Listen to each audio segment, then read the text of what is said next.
गांव की रामलीला भाग 2 आप अभी देखिए भाई और बहनों। कैसे हैं आप सब? आशा करती हूँ कि आप सब बहुत अच्छे होंगे। और जो रामलीलाएँ थी वो आपसी भाईचारे को भी बढ़ावा देती थी प्राचीन पहले। तो आप भी देखिए रामलीला।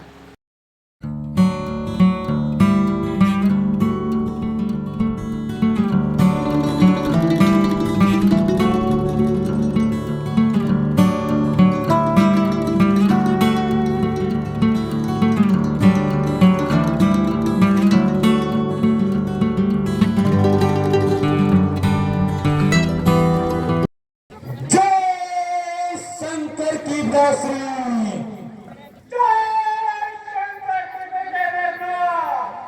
कहिए पिताश्री, आज इस इंद्रजीत को कैसे याद किया? तुम्हारा चाचा घूम करे दूध में भरा गया। अब तुम जाओ और उन दो तपस्वी बच्चों को मार दियो। आप चिंता ना करें पिताश्री, क्योंकि आज ये मेघनाथ ऐसा अमोघ प्रयोग करने जा रहा है। हे महाराज, जिस शक्ति को मैंने आज तक बचाकर रखा था कि किसी दिन आपातकाल में ही उसका प्रयोग करूंगा, तो आज मैं मां निकुंबला के गुप्त स्थान पर जाकर वो तांत्रिक यज्ञ करूंगा, जिससे कि मुझे वो देवीय रथ प्राप्त होगा। और उस रथ पर आप इस बात को तब तक गुप्त रखना जब तक कि मेरा वो यज्ञ संपूर्ण ना हो जाए। यहां तक कि वनवासियों की रानियों को भी इसका पता न लगने पाए कि इंद्रजीत कहां है। और हे महाराज, आप हमारी राक्षसी सेना को कुछ महाबत योद्धाओं के साथ युद्ध में भेज दीजिए, ताकि वो दोनों तपस्वी पूरे वानर सेना के साथ उस युद्ध में उलझ जाए और किसी को भी इस बात का आभास ना हो कि मैं कहां हूं। तुम्हारी योजना अच्छी है बेटे बेटा। तुम युद्ध का समय भी है और एक टुकड़ी सेना के साथ में ले जाओ।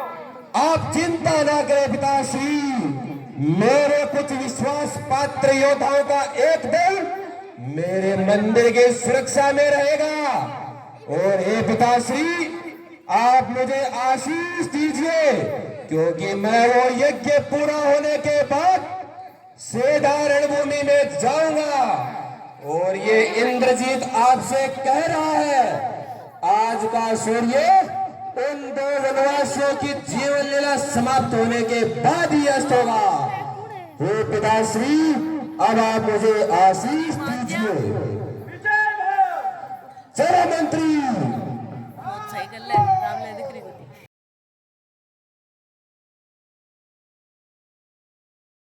ये आसमान के अंदर अलग ही प्रकार के धुएं के बादल दिखाई दे रहे हैं। इनके पीछे क्या राज है, हमें बतलाइए। हे प्रभु, मुझे मेरे गुप्तचरों से खबर मिली है कि मेरा भतीजा मेघनाथ कल रात्रि से ही अपनी कुल देवी निकुंबला की पूजा कर रहा है, इसलिए वो धुआं अवश्य ही उसी पूजा का होगा। अरे विक्सन जी, आज वो दुष्ट ये यज्ञ करके मेरे हाथों से बच जाएगा। हे भैया लक्ष्मण, कृपया धैर्य रखिए। मेरा भतीजा बहुत ही मायावी है और इसलिए उसे ब्रह्मा जी से यह वरदान प्राप्त है कि एक बार उसने अगर अपनी कुल देवी निकुंबला की पूजा कर ली और एक बार अगर उसे ये अजय रथ प्राप्त हो गया, उसके बाद उसे कोई नहीं मार सकता। इसलिए सर्वप्रथम हमारा यही कार्य है कि कैसे भी करके उस यज्ञ को भंग किया जाए। हे भ्राताश्री, अति शीघ्र आज्ञा दीजिए मुझे, मैं अभी जाता हूँ और उस दुष्ट राक्षस राजकुमार की यहाँ लीला ही समाप्त कर दूंगा। हे भ्राताश्री, अभी मुझे आज्ञा दीजिए, अभी जाता हूँ मैं। हे भैया लक्ष्मण, मेरा भतीजा मेघनाथ ये यज्ञ बहुत ही गुप्त स्थान पर कर रहा है और इसकी सूचना इसके गुप्त स्थानों के रास्ते का पता सिर्फ और सिर्फ मुझे है। इसलिए मैं भी आपके साथ चलता हूँ, जिससे हम अति शीघ्र वहां पे पहुंच सकें। हे हनुमान, लक्ष्मण और विभीषण जी के साथ तुम जाओ। पहली बात तो यह है कि लक्ष्मण के हृदय पे घाव काफी लगे हैं, और दूसरी बात कि हम हमारे परम मित्र विभीषण जी को लंका की राजा बनाने का वचन दे चुके हैं, और इंद्रजीत मौका पाकर अकेले में इन पर वार करेगा। हे हनुमान, इन दोनों की सुरक्षा की जिम्मेदारी तुम्हें मैं सौंपता हूँ। हे प्रभु, मेरे होते हुए भैया का कोई कुछ नहीं बिगाड़ पाएगा।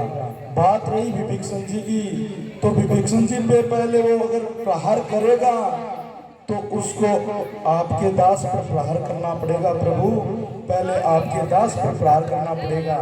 मुझे आज्ञा दीजिए और युद्ध में जाने की आज्ञा दीजिए प्रभु। जाओ।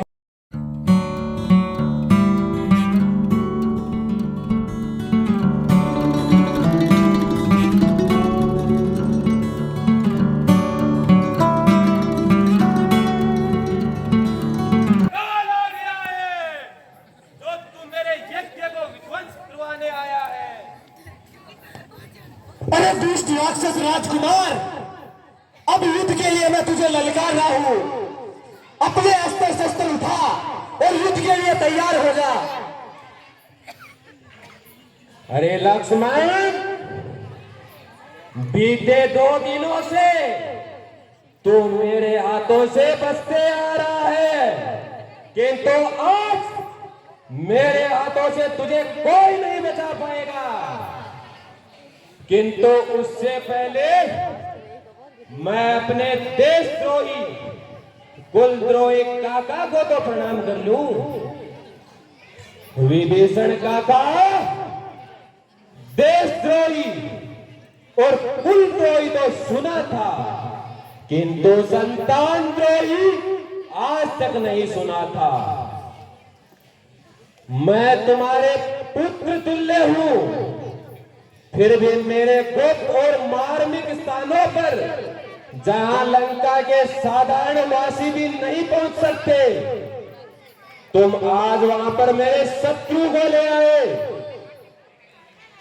मेरे साथ ऐसा द्रोह करके आज तुम संतान द्रोही कहलाने के भी अधिकारी हो गए। हे दोस्त राक्षस राजकुमार, इस देश की मिट्टी ने तुम्हें जन्म दिया और इस देश के राजा के तुम सगे भाई हो। नहीं बोलती है और हमारा यही कारण है। अरे है शक्तिशाली जग में वही जो नरम भाव दिखलाता है। अरे फल वाला तरी जब फलता है तो नीचे की ओर झुक जाता है। अरे मैना जो मैना कहती है सबके मन को भाती है, और बकरी जो मैना करती है अपने गर्दन छुरी फिरवाती है। लक्ष्मण रणवीरों का आभूषण है। अरे ना हर्षा गर्जन तर्जन सच्चे योद्धा का लक्षण है।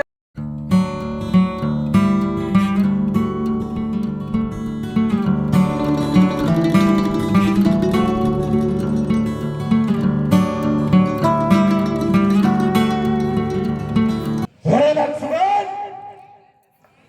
धिक्कार मेरे इन बुद्धाओं पर जो तुझ पर ने प्रहार किया। वीर था इंद्रजीत नाम मेरा, जो आज तेरा ने संहार किया।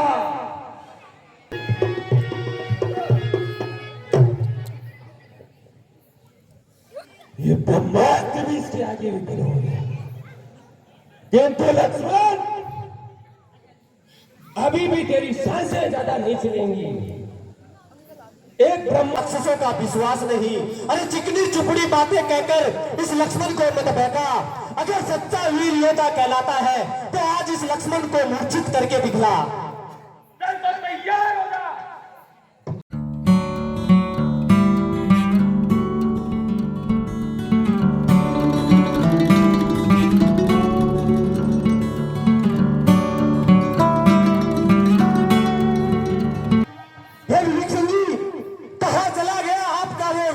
भतीजा, अरे क्यों बार बार मुझे ये ललकारने आता है।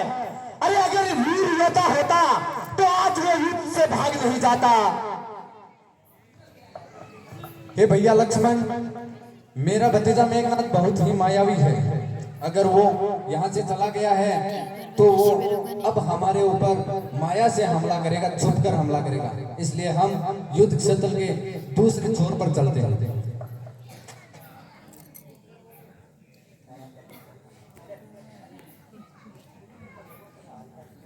पिताश्री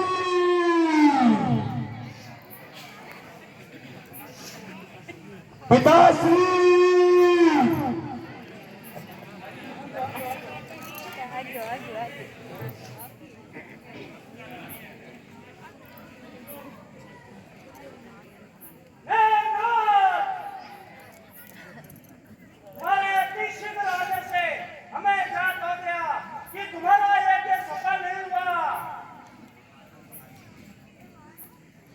और उसका पाठक भी आपका वो अनुज कुलद्रोही विभीषण निकला। अरे उस कुलद्रोही को तूने जीवन से छोड़ दिया। पिताश्री उसका तो देवताओं के सिवा इस धरती पर किसी के पास नहीं है। तो क्या इसका तो देवता ने बताया है? नहीं महाराज नहीं, लक्ष्मण को किसी के भी बताने की आवश्यकता नहीं। लक्ष्मण देवताओं का भी देवता है, वो नारायण नहीं। कोई अवतार है लक्ष्मण, कोई अवतार है।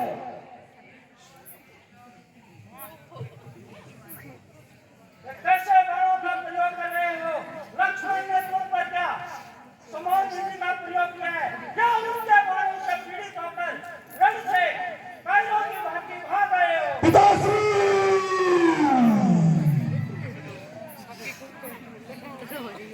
क्षमा करें महाराज, किंतु मुझे कोई कायर कहे ये मैं सह नहीं सका।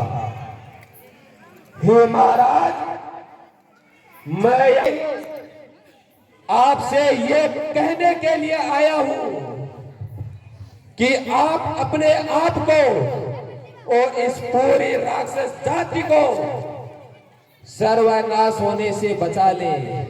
हे महाराज, अब भी समय है, आप सीता का मोह त्याग दें और श्री राम की शरण में चले जाए, तो ये पूरी की पूरी लंका नगरी और ये राक्षस जाति सर्वनाश। नारायण मती मारी गई है तुम्हारी इंद्रजी। क्षत्रियों की भांति क्यों प्रलाप कर रहे हो?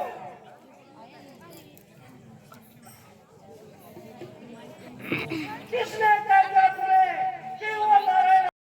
वीडियो अगर पसंद आता है तो प्लीज़ लाइक ज़रूर करें, कमेंट करें। मेरा वीडियो देखने के लिए आपका बहुत बहुत धन्यवाद। नमस्कार।